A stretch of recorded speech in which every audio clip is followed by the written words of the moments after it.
5 years after the beginning of the Second World War in the year 1943, the end of the armed conflict started to be felt. On the Eastern Front, Stalin's Russia launched a firm counteroffensive against the Nazi troops that culminated in the Red Army's victory at the Battle of Stalingrad. Meanwhile, on the Western Front, the Allies disembarked on the Sicilian coasts, thus commencing the advance of the so-called European fortress.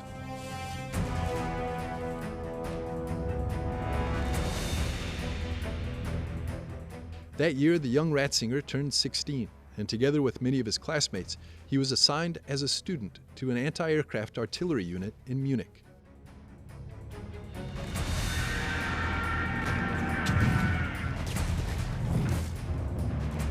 On September the 10th, 1944, Joseph's unit was dissolved, and they sent him home.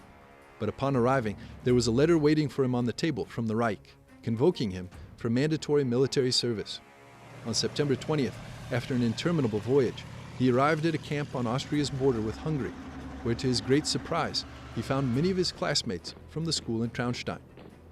At the end of October, Hungary fell into the hands of the Russian army that was inexorably approaching the Austrian border. In the face of this threat, the entire unit dedicated its strength to the construction of anti-tank trenches. Benedict XVI often remembered this as a dark and oppressive period.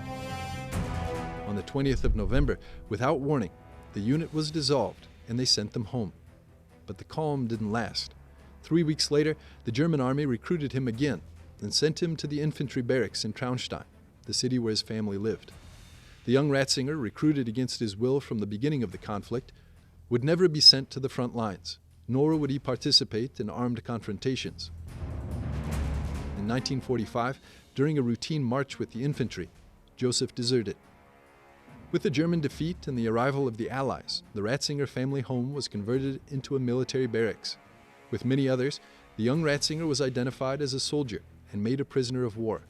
After a 3-day march, the group of prisoners arrived at the city of Ulm, where they were imprisoned in a camp with 50,000 other prisoners. Under the elements, day after day, the young Ratzinger admired the majestic profile of the Cathedral of Ulm on the horizon. It was a vision that, as he would remember in his biography, consoled him during this final stage in which he experienced the eternal humanity of the faith.